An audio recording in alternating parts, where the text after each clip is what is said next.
जैसा कि आप सबको पता है, हम मध्य प्रदेश के टूर पे हैं। मध्य प्रदेश की यात्रा चल रही है। यहाँ पे हमने काफ़ी जगह पे जैविक खेती के प्रचार की यात्रा में काम किया है और हम पूरे भारत के बहुत ज़्यादा गहरे आदिवासी क्षेत्र तक हम पहुँचे हैं। तो क्या आपको लगता है, हमारे मन में बहुत सी शंकाएं होती होंगी कि आदिवासी क्षेत्र कैसा होता होगा। मैं आपको सीधा सीधा बता दूं, हरियाणा को अगर हम 50 साल पहले लेके चले जाएं, वो जैसा वातावरण था वैसा हमारा आदिवासी क्षेत्र यहाँ पे हमने देखने को मिला। हम यहाँ पे जिस क्षेत्र में हैं उस आदिवासी क्षेत्र का नाम है निमाड़, यानी जिला बड़वानी, तहसील सेंधुआ, मध्य प्रदेश। निमाड़ क्षेत्र इसको क्यों बोला जाता है, और इसी के साथ में इसी क्षेत्र को, जो ये क्षेत्र आपको दिख रहा है, इसको सतपुड़ा का क्षेत्र भी बोला जाता है। लेकिन अभी जंगल नहीं रहे, तो जंगल तो है नहीं, सतपुड़ा का क्षेत्र है। और उस इतने बड़े सतपुड़ा क्षेत्र से यहाँ पे जब हम बात कर रहे हैं तो ये है निमाड़। अब ये सबसे बड़ी बात ये है कि निमाड़ जो शब्द है वो बना कैसे।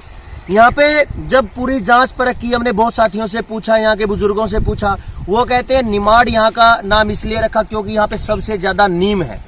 मैं आपको दिखाना चाहूंगा, मेरे इस छोटे से एरिया में आपको हजारों नीम मिलेंगे, नीचे दूर दूर तक नीम मिलेंगे आपको।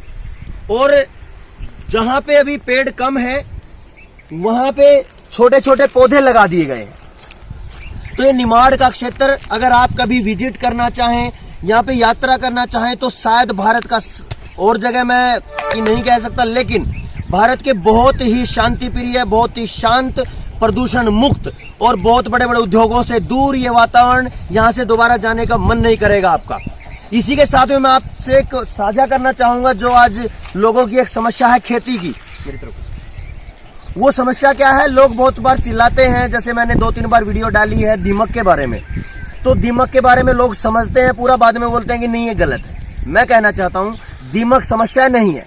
मैं यहाँ पे प्रूफ करूंगा। अभी प्रूफ करने के लिए मैंने ये वीडियो बनाई है आज। तो प्रूफ कैसे करेंगे, मैं आपको दिखाना चाहूंगा।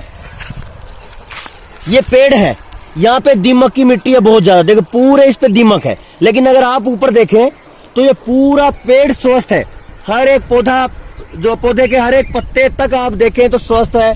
यहाँ पे पूरी नमी है, सूखा कहीं नहीं है। और नीचे जाते जाएंगे तो आप देखिए, ये जो देख रहे हैं आप तना, ये जो दीमक ने खाया है, ये केवल ऊपर का पापड़ खाया है, ऊपर का छिलका।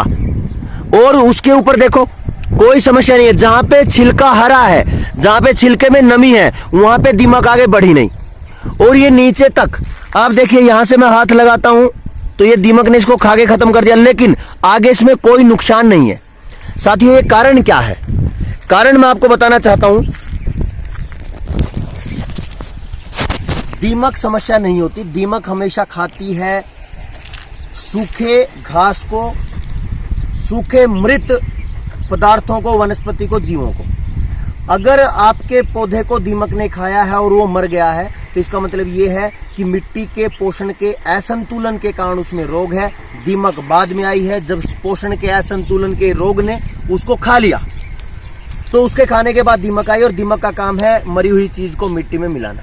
आप यहाँ पे प्रूफ हो चुका है, पूरी तरह सिद्ध हो चुका है। और इसको मैं एक बार नहीं, 2 बार नहीं, 50 बार, हजारों बार मैं इसको सिद्ध कर सकता हूं कि ये समस्या नहीं है। तो दीमक को आप इस तरीके से न देखिए कि दीमक एक समस्या और उसका जहर मारिए। अगर ये ऐसा नहीं है कि आप उसमें जहर मारिए, जहर मारने की जरूरत नहीं पड़ेगी। अगर आपके समस्या है, आपके खेत में दीमक की समस्या, आपके पेड़ पौधे में समस्या है, तो संपर्क करिए।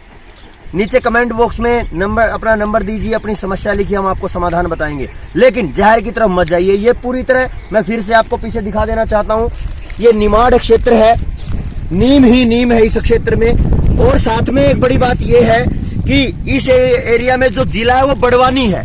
तो बड़वानी जो जिला है उसका नाम इसलिए रखा गया कि यहाँ पे बड़ भी बहुत ज्यादा है।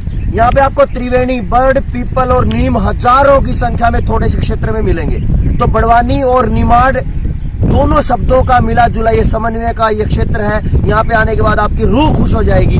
आप इस क्षेत्र की, इस एरिया की विजिट जरूर करिए और हम आपको दिखाते रहेंगे। अपनी यात्रा में, अपनी जैविक कृषि की यात्रा में पूरे भारत को जुड़े रहिए, कृषि को सीखते रहिए, समाज के जहर को दूर करने के लिए हमारे साथ जुड़े रहिए। हम प्रतिबद्ध हैं इस देश को जहर से दूर करने के लिए। आप सबका नमस्कार, प्रणाम।